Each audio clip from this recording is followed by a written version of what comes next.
The world does not care about your goodness, your dreams, or your pain. It respects only one thing: strength.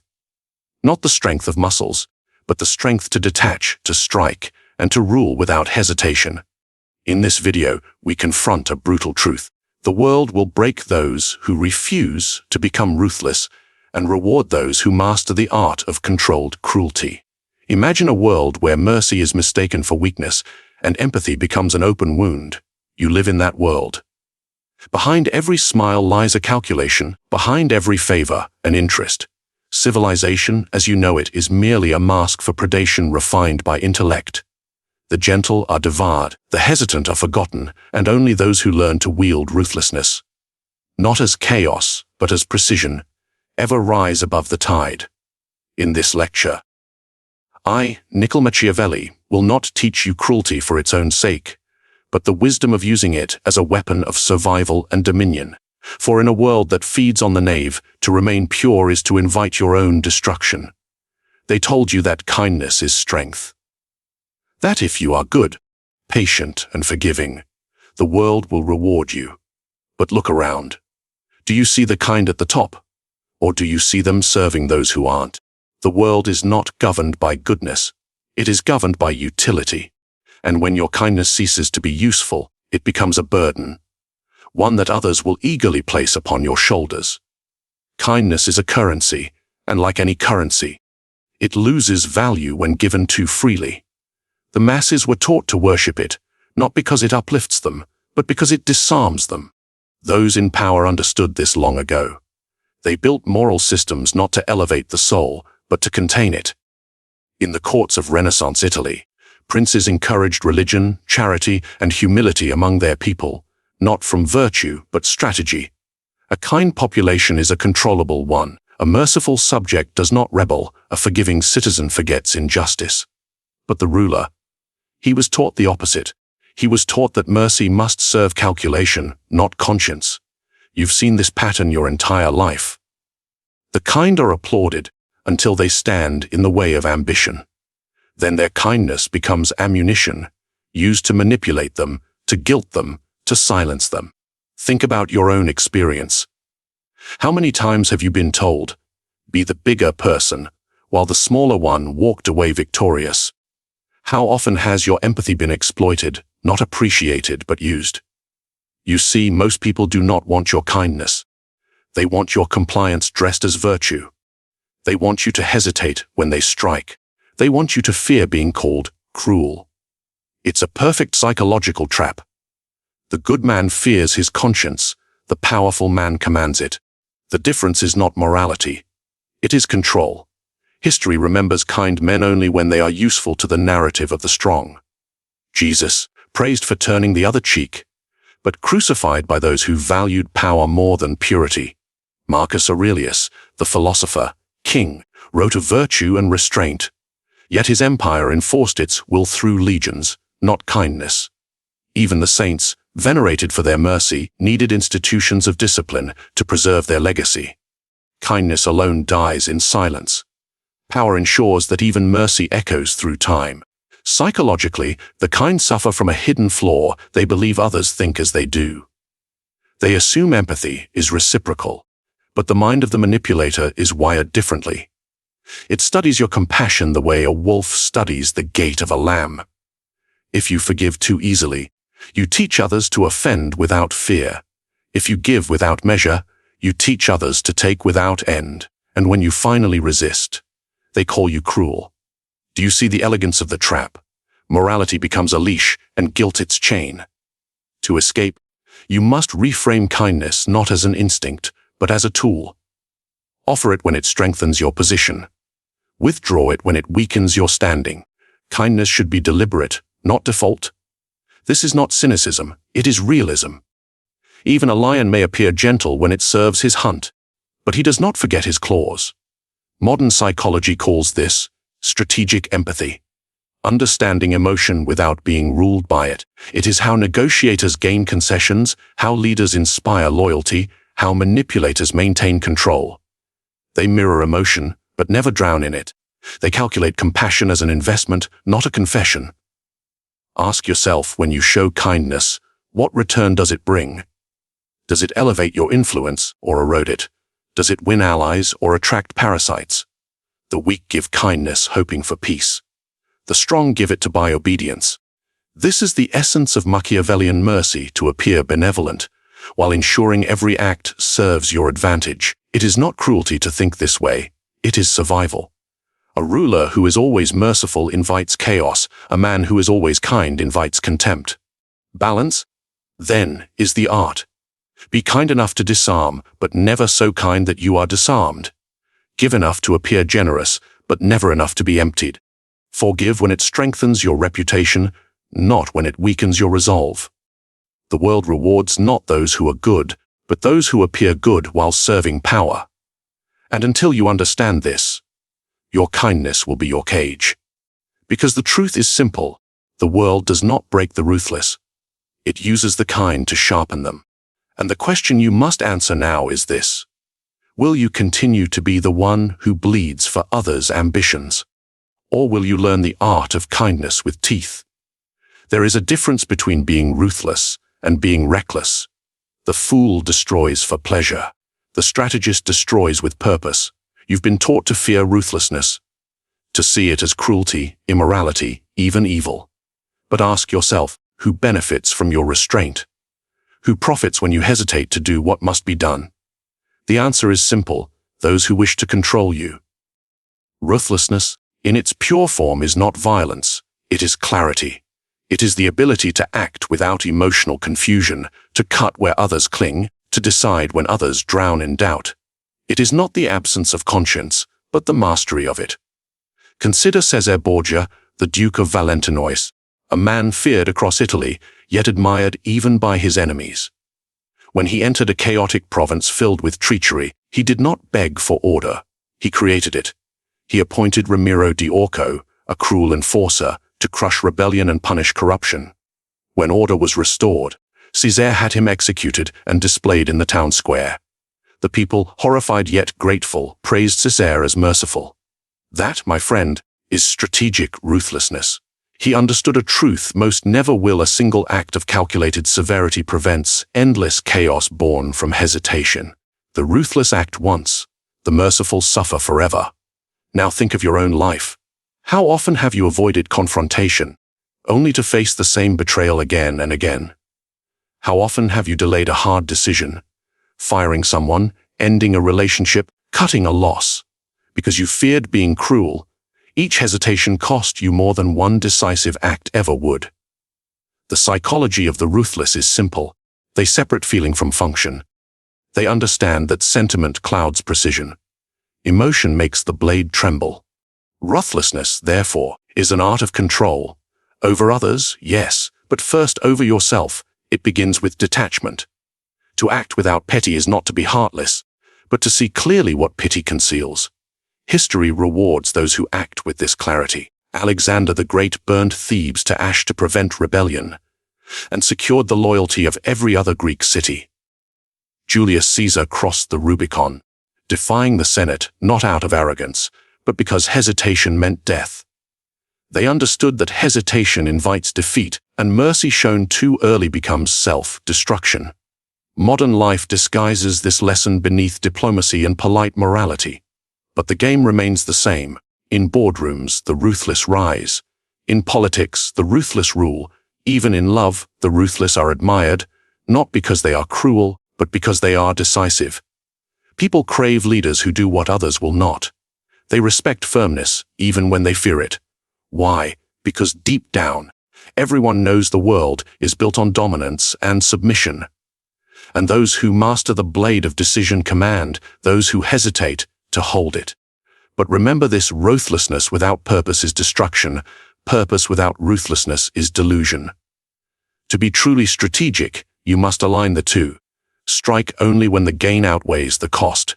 Never out of anger, never out of pride, but because logic demands it. Ask yourself before every difficult act, will this strengthen my position or weaken it?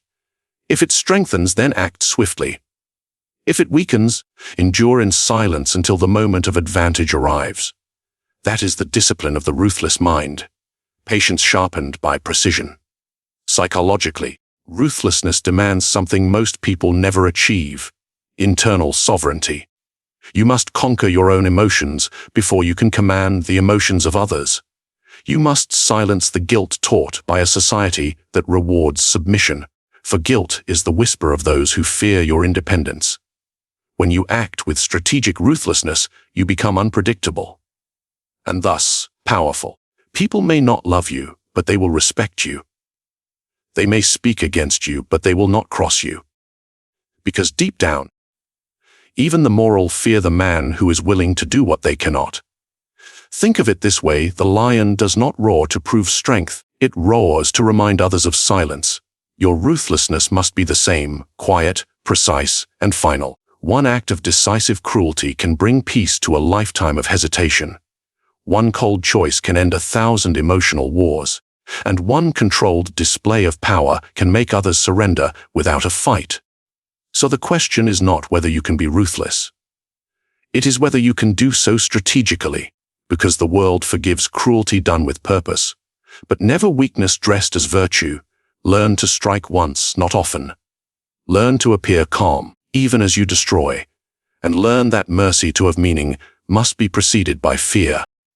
The most dangerous men in history were not the strongest. They were the calmest. While others burned with rage or drowned in pity, they remained silent, calculating, observing, unshaken. That silence was their armor. Emotion is the oldest weapon used to control man. Those who cannot master it serve those who can. You've been told that to feel deeply is to be alive. But in truth, to feel without control is to be enslaved. Look at the modern world, built on emotion. Advertisers sell you envy. Politicians sell you fear. Lovers sell you dreams. Everywhere, emotion is a chain disguised as freedom. They tell you, follow your heart. And yet, those who do are led in circles by those who never do. Understand this: the heart is a loyal servant, but a disastrous master. Emotion clouds judgment, bends reason, and leaves you vulnerable to manipulation. Every manipulator, every ruler, every conqueror understood this principle. Julius Caesar wept at Pompey's death, but his tears did not prevent him from seizing Rome. He felt, but never allowed feeling to dictate power. That is emotional armor: to sense emotion, but not surrender to it. You too have been tested. Think of the moments you lost control: anger, jealousy, desperation. Did those emotions make you stronger or smaller? Each time you reacted, someone else gained control. Each time you broke, someone watched and learned how to break you again. The world studies your emotions far more carefully than your words. People may not understand your reasoning, but they will remember your reactions. Lose your composure once, and they will forever know where to strike. The art of emotional armor is not suppression. It is redirection. It is the ability to feel fully yet act as if untouched. To hold fire in your chest and speak with ice in your tone. Do you think leaders feel nothing when betrayed, insulted, or opposed? They feel everything, but they translate emotion into leverage. They weaponize it. In Renaissance courts, when betrayal was as common as breath, a single expression could mean survival or death. So rulers learned to wear masks, not of deceit, but of dominance. A calm face in chaos unnerves the ambitious more than 1,000 threats. Modern psychology now calls this emotional regulation. But centuries before therapists coined the term, strategists mastered it as a means of control. Because to rule others, you must first rule yourself. People reveal themselves most when emotional, and that is precisely why the powerful remain composed. They listen while others erupt. They wait while others react. They observe while others reveal their weakness. You cannot manipulate a calm mind, and you cannot predict a man who feels everything, yet shows nothing. Ask yourself, when you're insulted, do you seek revenge or understanding?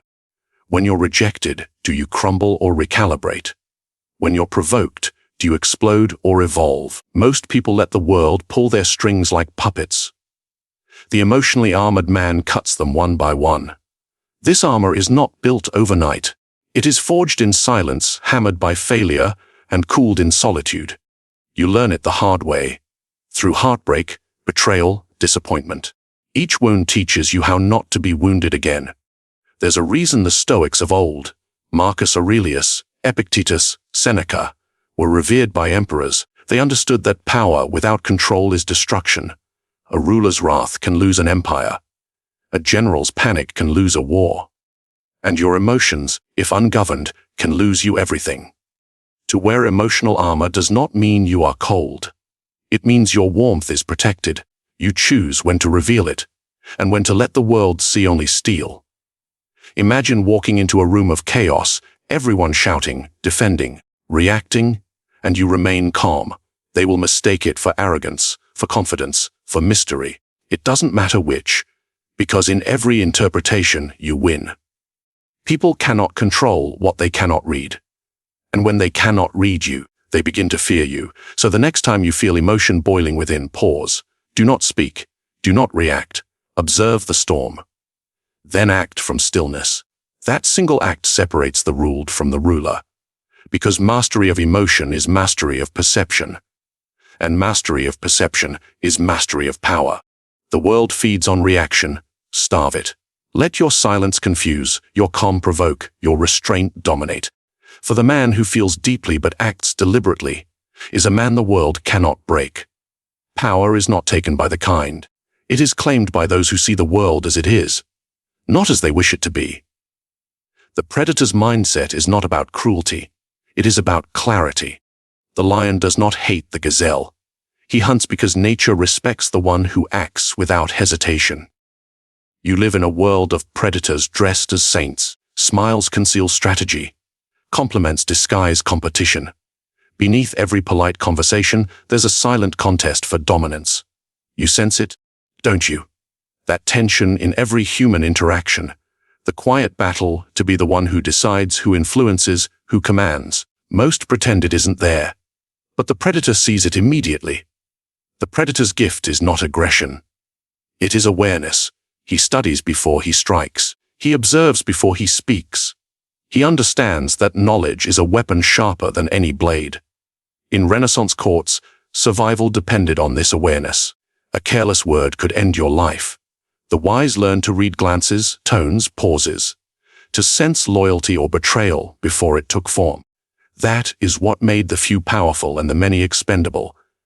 To adopt the predator's mindset, you must first kill the illusion that people act from honesty. They act from interest. Every friendship, alliance, or act of kindness hides a purpose. Sometimes noble, sometimes not. But only the knave believe otherwise. Do you know what separates the predator from the prey? It's not strength, it's perception. The prey reacts, the predator anticipates. The prey looks at what's visible, the predator looks at intentions. Consider the chessboard of human behavior. Most play emotionally, reacting to the last move. The predator plays psychologically, seeing 10 moves ahead. Knowing when to retreat to win, when to sacrifice to dominate. It's not brutality, it's design. Think of the legendary rulers. Augustus, Catherine the Great, Napoleon. Each possessed the predator's calm precision. They could charm in public, yet plot in silence. Their victories came not from constant attack, but from patience. A predator who pounces too early starves. A predator who waits eats forever. You must develop this same instinct in your life. Learn to observe without revealing your gaze. When someone flatters you, ask yourself, what do they want? When someone insults you, ask, what do they fear? When someone betrays you, ask, what weakness of mind did they exploit? This mindset turns every interaction into intelligence. Every conversation becomes reconnaissance. Every person becomes a piece in a living strategy. Psychology confirms what power has always known. Humans broadcast their intentions. Body language, tone, micro-expressions, all betray the truth. But only those who detach emotionally can see it. The predator's mind is cold, not heartless. He feels, but his feelings do not dictate his vision. He studies others' emotions as instruments of control. Fear becomes leverage. Desire becomes bait. Guilt becomes a leash. You've seen this at work even in the modern world. The boss who smiles while silently removing your authority. The politician who praises unity while dividing the masses. The lover who withholds affection until you kneel for it. Predators all, feeding not on blood, But on compliance, do not despise them. Learn from them. Because pretending the game doesn't exist only ensures you lose it. Adopting the predator's mindset begins with one question: what game is being played? And how can I win it without revealing I'm playing? It demands stillness in chaos and curiosity in conflict. It means studying not what people say, but what they avoid saying. It means being dangerous, but disciplined. The predator is never in a hurry. He knows that the impatient fall into traps. He moves with intention. Every silence, every gesture, every word calibrated for effect. And when he strikes, it is never emotional. It is necessary. This is not a mindset of evil, but of mastery. Because to survive in a world of hidden teeth, you must grow your own, or become a meal for those who already have them. Ask yourself, in the eyes of others, are you the hunter or the hunted? Do you move with intent or drift in reaction? Do you sense the currents beneath the calm, or drown in them, believing the surface is safe? The predator's advantage lies not in force, but in foresight. He rules not by attack, but by anticipation. He wins long before he strikes, because his enemies never saw him coming. In the end, the world divides into two kinds of people, those who see, and those who are seen through. Every society runs on invisible currency, not gold, not faith, not justice, but fear and respect. You can buy obedience with money. You can buy attention with charm. But fear and respect, those are currencies that command the soul. The weak seek love. The powerful cultivate fear and respect in perfect balance. Because love is fleeting, but fear endures. Respect, when earned through strength, turns that fear into loyalty. Look at the history of empires. Rome ruled not because it was loved, but because it was feared and respected for its order. Its enemies trembled at its armies and admired its discipline. That dual perception built an empire that lasted centuries. But when fear decays into hatred and respect dissolves into weakness, collapse follows. The trick, then, is balance. To make others fear disappointing you more than they fear your punishment. To make them respect your authority so deeply that obedience feels voluntary. Do you know how rare that mastery is? Most leaders lean too far in one direction. The tyrant rules through fear alone and dies by it. The benevolent seeks only love and is devoured by it. But the strategist, the Machiavellian ruler, wields both as twin blades. When I once wrote, "'Tis better to be feared than loved, if you cannot be both," it was not a call to cruelty, it was a warning. Love without fear breeds defiance. Fear without respect breeds revolt. Observe the world around you. At work, in politics, even in relationships, the dynamic never changes. Those who are merely liked are ignored when convenient. Those who are respected are obeyed even in absence. And those who are feared, when tempered by dignity, are remembered. Fear alone enslaves. Respect alone inspires. But when united, they create the kind of authority that outlives death. Consider Genghis Khan. His cruelty terrified the world, but his discipline and meritocracy earned loyalty from his men. They followed him not because they adored him, but because they trusted him to be ruthless when necessary. They feared his wrath, but respected his justice. That is the economy of fear and respect. Exchange one for the other at the right time, and you rule unchallenged. Psychologically, fear is primal. It commands instant attention. When you make others fear disappointing you, their mind orbits your will. They anticipate your reactions, measure their behavior against your standard.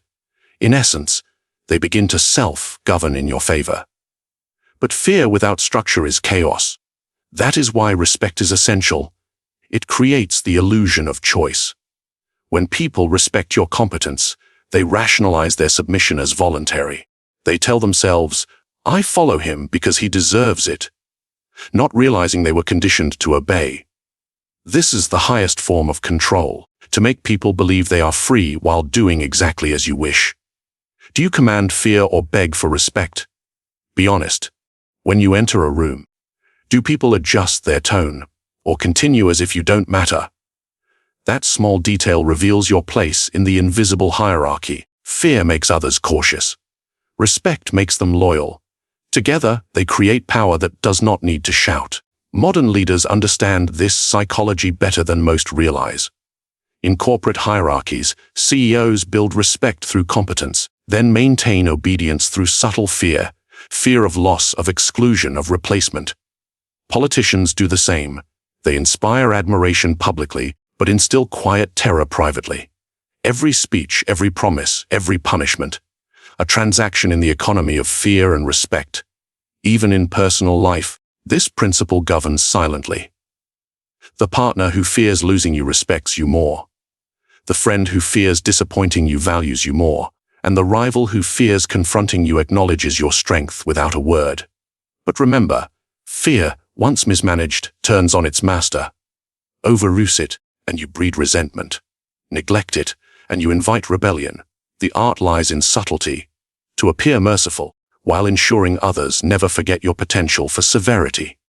True power does not require constant display. It requires the memory of it. Let people fear what you might do, not what you have done. That anticipation keeps them in line long after you've left the room. So cultivate both currencies. Make others respect your mind and fear your silence. Reward loyalty with warmth, betrayal with precision. Never confuse kindness with safety. Let your mercy remind them of what it replaces. Because in the end, power is not maintained through affection. It is maintained through perception. And perception, properly engineered, bends the will of others without force. Ask yourself now, when people think of you, do they relax or do they straighten? Do they speak freely or measure their words? The answer will tell you everything about your position in the true hierarchy of power. Before you rule others, you must first conquer yourself. Every empire begins not with a sword, but with transformation. The man who cannot govern his impulses cannot command his destiny. The man who cannot shed his old self will forever serve those who did. Transformation is the most painful form of power, because it requires that you betray your past self, the one who sought comfort instead of control, approval instead of dominance. You must become a stranger to the man you once were. The weak call this losing yourself. The strong call it evolution. Think of the serpent that sheds its skin. It is vulnerable while it changes, yet dead if it does not. That is what transformation demands, exposure before supremacy. Every great ruler, every thinker who shaped the world understood this. They were not born extraordinary. They crafted themselves through deliberate brutality against their own weaknesses. Julius Caesar once wept at the statue of Alexander the Great, lamenting that by his age, Alexander had conquered the world while he had achieved nothing. That single moment of humiliation became fuel. He returned to Rome with one purpose: to become what he envied. He did not seek approval. He engineered his destiny. Transformation begins the same way for you, with disgust. Disgust for mediocrity, for hesitation, for the version of yourself that accepts less than control. It is the spark that turns frustration into purpose. But purpose alone is not enough. Transformation requires structure. You must reconstruct your mind the way an architect rebuilds a fallen city. With discipline, patience, and precision. Psychology tells us that the self is not fixed. Identity is a narrative, one that can be rewritten. Yet most people cling to the first draft of who they are, terrified to edit it. They confuse stability with identity, when in truth, stagnation is decay. You must be ruthless with your own story. Cut out the chapters that weaken you. Rewrite the ones that mislead you. And most importantly, become the author, not the character. The world worships authenticity, but that is another trap.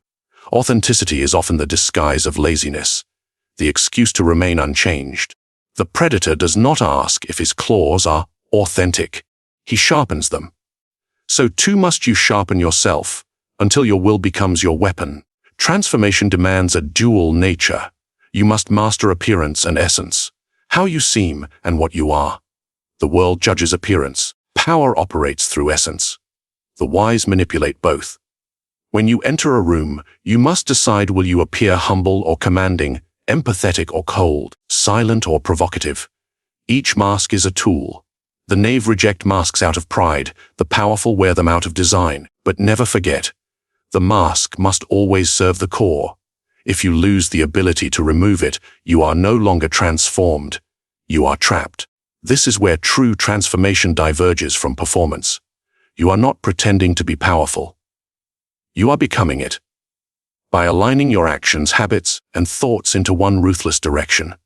Every day, you must ask yourself, does what I am doing serve my ascension or my comfort? If it serves comfort, destroy it. Because comfort is the enemy of transformation.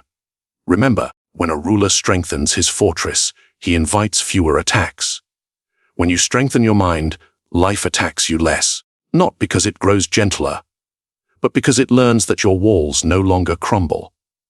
Transformation is a psychological war, not with others, but with the ghost of who you were. He will whisper doubts. He will plead for rest.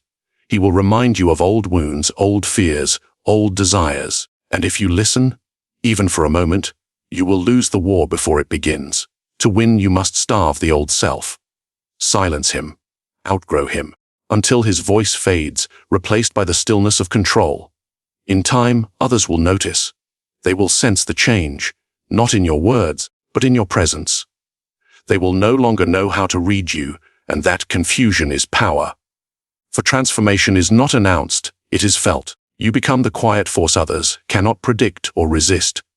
Do not fear becoming unrecognizable. That is the sign you are evolving. The caterpillar dies for the butterfly to exist, and the man you were must perish for the ruler within to rise. Because true power is not acquired, it is constructed. And every act of control over the self is a brick in the fortress of domination. So ask yourself now, are you ready to kill your old self to be reborn in power? Because beyond transformation lies something greater still. Not survival, not dominance, but the art of ruling the world within and without. Power is never taken by force alone. It is taken by understanding, and by shaping what others never realize is being shaped. To control people without them knowing is to rule their perception. You do not chain their bodies. You guide their beliefs. You plant thoughts that bloom as if they were their own. The greatest manipulators never raise their voice. They raise doubt. They let others act according to their design, believing it was their will. Ask yourself, how many of your choices were truly yours, and how many were crafted by invisible hands? If you master that question, you no longer play the game, you run it. That is the essence of power in every age, every throne, every boardroom, every home. Now tell me, do you see it differently? Comment your thoughts below.